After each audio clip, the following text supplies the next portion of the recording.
Hello mga katiyoy friend! Welcome to my channel! Andito naman po ako sa aking kusina.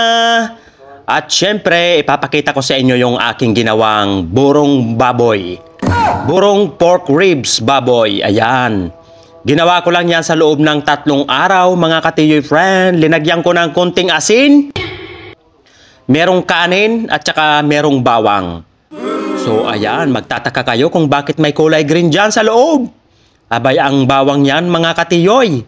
Oh, masarap yan. Kapag subukan nyo yan, magburo kayo mga kaibigan. Masarap yan mga katiyoy friend. Oh, ito, kitang-kita nyo na oh. Wow. Yan ang resulta ng ating pagbuburo.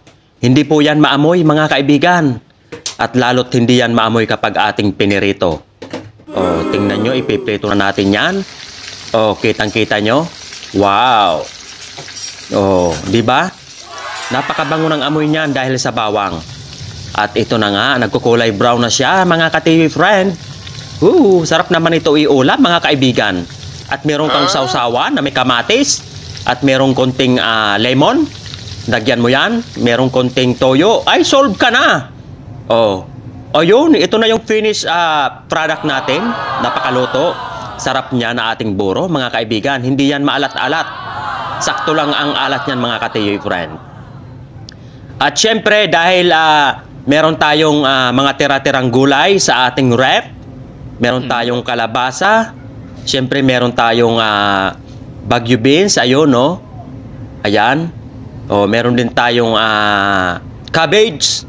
So, bago pa man masira yan, abay, syempre, gawa na natin ang paraan yan. I-steam ko lang yan, mga katiyoy friend.